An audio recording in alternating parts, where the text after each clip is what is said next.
بسم الله الرحمن الرحیم. حمد و مصلیه. محترمینو یو محترم رور دا پوښتنه کړې ده چې دغه یوم عاشوره چې اوس را روانه ده د 10 محرم چې شیګان په دغه ورځ باندې ماتم کوي، ځانونه وهي، په چړو په زنځیرانو باندې او غم جوړوي، وایي دا د امام حسین رضی الله تعالی عنه د شهادت ورځ ده. آیا دغه ورځ باندې صرف د امام حسین رضی الله عنه شهادت سوی دي که د دې سره نور هم څه داسې تاریخي واقعات تړلي؟ محترمینو دا 10 محرم یوم عاشوره ډیره تاریخي ورځ ده او ډیره عظمت والا ورځ ده، ډیره عظیم شانه ورځ ده او د دې سره ډیر تاریخي واقعات تړلي دي.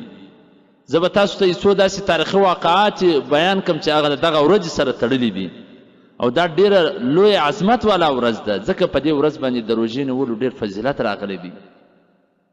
دا صرف شیګانو اوس دغسې ورځ جوړه کړله چې دغه د غم او د ماتم او د ځان د ولو ټکولو ورځ جوړه کړله او د دې اثرات پر مسلمانانو هم پرېوتلي دي. په دغه ورځ باندې اول یوم عاشورې په ورځ باندې اسمان او مځکه قلم او حضرت آدم علیه السلام پیدا کول سوي دي. دویم، په دغه ورځ باندې حضرت آدم علیه السلام توبه هم قبول سوې ده. دریم، په دغه ورځ باندې حضرت ادریس علیه السلام اسمان ته پورته کول سو.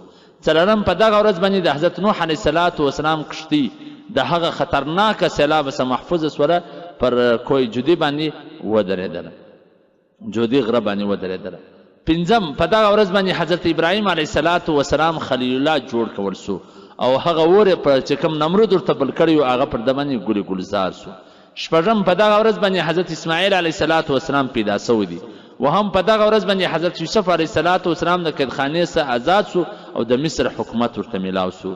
اتم، په دغه ورځ باندې حضرت یوسف علیه السلام د حضرت یعقوب علیه السلام سره ملاقات وسو، یو ډېر عرصه بعد په دغه ورځ د دوی ملاقات سره وسو. نهم، په دغه ورځ باندې حضرت موسی علیه السلام او د هغه قوم بني اسرائیل ته د فرعون د ظلم څخه نجات میلاو سو، دغه د ظلم څخه خلاص. لسم، په دغه ورځ باندې حضرت موسی علیه السلام باندې تورات نازل سوی دی.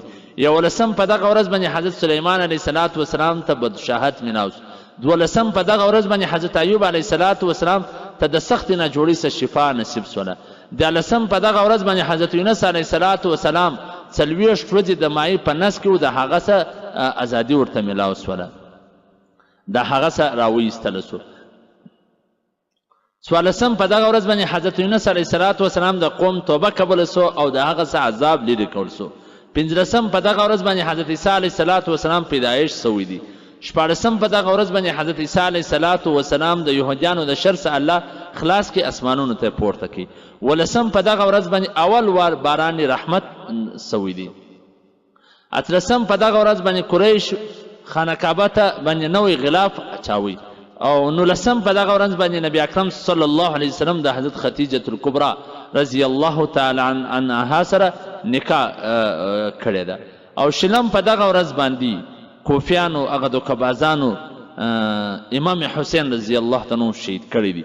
21م، په دغه ورځ باندې په دا یوم عاشورې په ورځ به قیامت هم قایمیږي. نزهة المجالس جلد نمبر اول صفحه نمبر 340 328، معارف القرآن سپاره نمبر 11 آیات نمبر 98، معارف الحدیث جلد نمبر 3 صفحه نمبر 188. نو محترمینو، دغه ورځ ډېر عظیم الشان او ډېر اهمیت او عظمت والا ورځ ده. په دغه ورځ باندې باید روژه ونیول سي. په حدیثو کې راځي یا د دغسې یوه ورځ د مخه یا یوه ورځ بعد کې، ځکه یهودیانو به هم د دغه ورځې روژه نیوله چې بن اسرائیلو ته د فرعون د ظلم څخه نجات میلاو سو، نو د دې په خوشحالي کې به دې روژه نیوله. نو نبي علیه السلام فرمایي چې ته یوه ورځ د مخه یوه ورځ بعد کې روژه ورسره نه سي، نو سیده به دوی سي، بیا به د یهودیانو سره مشابه نه راځي. والسلام.